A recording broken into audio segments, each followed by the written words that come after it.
بسم اللہ الرحمن الرحیم۔ حدیث نمبر 443 444 صلاۃ التسبیح کے حوالے سے ہے۔ یہ حدیث اس کی فضیلت اور اس کی عظمت اور اس کا طریقہ کار، دو طریقے کے ساتھ صلاۃ التسبیح پڑھی جا سکتی ہے۔ آئیے میں یہ دونوں حدیثیں آپ کے سامنے رکھنے جا رہا ہوں۔ حضرت انس بن مالک رضی اللہ تعالیٰ عنہ کا بیان ہے۔ آپ فرماتے ہیں کہ سیدہ ام سلیم رضی اللہ تعالیٰ عنہما نبی اکرم صلی اللہ علیہ وسلم کی خدمت میں حاضر ہوئی۔ سیدہ ام سلیم رضی اللہ تعالیٰ عنہ نبی اکرم صلی اللہ علیہ وسلم کی خدمت میں حاضر ہوئی۔ انہوں نے عرض کیا مجھے ایسے کلمات سکھائیں جو میں نماز میں ادا کیا کروں۔ آپ نے فرمایا 10 مرتبہ اللہ اکبر کہو، 10 مرتبہ سبحان اللہ پڑھو اور 10 مرتبہ الحمدللہ پڑھو۔ پھر جو چاہو وہ سوال کرو، اللہ تعالیٰ فرمائے گا ہاں یعنی میں اسے قبول کرتا ہوں۔ اللہ اکبر۔ تو حضرات گرامی قدر حضرت عبداللہ بن مبارک سے صلاۃ التسبیح کے بارے میں پوچھا گیا تو انہوں نے فرمایا کہ آدمی تکبیر کہے پھر کرے سبحانک اللہم و بحمدک کا پڑھے اور پھر 15 مرتبہ سبحان اللہ والحمدللہ ولا الہ الا اللہ واللہ اکبر پڑھے، پھر اعوذ باللہ پڑھے، پھر بسم اللہ پڑھے، پھر سورۃ الفاتحہ پڑھے، پھر ایک سورت پڑھے، پھر 10 مرتبہ پڑھے۔ یعنی یہ صلاۃ التسبیح کا طریقہ کار اور جو مقام ہے وہ بیان کیا جا رہا ہے کہ 10 مرتبہ، پہلے 15 مرتبہ، پھر 10 مرتبہ ہر رکن پر جو ہے وہ پڑھنا چاہیے۔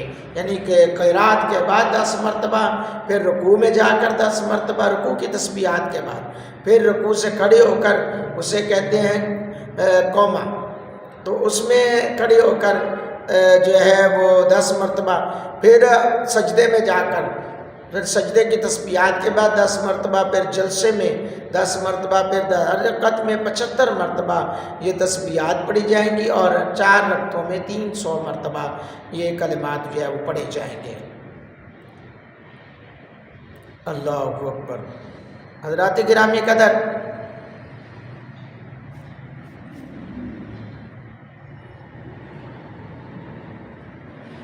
یہ 2 رکعت کر کے بھی پڑھ سکتے ہیں، 4 رکعت اکٹھی کر کے بھی پڑھی جا سکتی ہے۔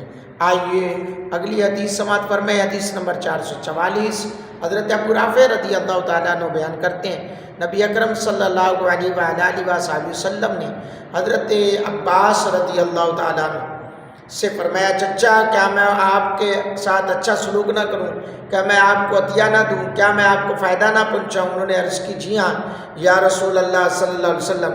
آپ نے فرمایا چچا جان 4 رکعت آپ پڑھیے، ہر رکعت میں سورہ فاتحہ پڑھیے، ایک سورت پڑھیں، پھر جب آپ نے قرات کو مکمل کر لیں تو اللہ اکبر الحمدللہ سبحان اللہ 15 مرتبہ، رکوع جانے سے پہلے پھر رکوع میں جائیں، پھر اسے 10 مرتبہ، پھر سجدے میں جائیں، پھر اسے 10 مرتبہ پڑھیں، پھر اپنے سر کو اٹھائیں تو اسے 10 مرتبہ پڑھیں، پھر کھڑے ہونے سے پہلے اس طرح ہر رکعت میں 75 مرتبہ ہو جائے گا، 4 رکعتوں میں 300 مرتبہ یہ تسبیحات، یہ کلمات جو ہے وہ پڑھے جائیں گے۔ انہوں نے عرض کی یا رسول اللہ روزانہ اسے کون پڑھ سکتا ہے؟ نبی پاک صلی اللہ علیہ وسلم نے فرمایا اگر آپ اسے روزانہ نہیں پڑھ سکتے تو ہفتے میں 1 مرتبہ پڑھ لیں، اگر یہ بھی نہیں کر سکتے تو مہینے میں 1 مرتبہ پڑھ لیں۔ راوی کہتے ہیں کہ آپ صلی اللہ علیہ وسلم نے ارشاد فرماتے رہے یہاں تک کہ آپ نے فرمایا آپ سال میں 1 مرتبہ پڑھ لیں۔ تو امام ترمذی نے اس حدیث کو ضعیف حدیث قرار دیا ہے۔ جی ہاں، تو حضرات گرامی قدر پہلا طریقہ یہ جو ابھی میں نے بتایا یہ ہے، اور دوسرا طریقہ جو پہلی حدیث کے اندر موجود ہے کہ قرات سورۃ الفاتحہ سے پہلے 15 مرتبہ پڑھنا، اور پہلے یہ جو ایک طریقہ ہے کہ رکعت ختم کر کے تو پھر بیٹھ کر 10 مرتبہ پڑھنا۔ بہرحال میرے دوستوں، میرے محبوب کے غلام کو کوشش کرنی چاہیے۔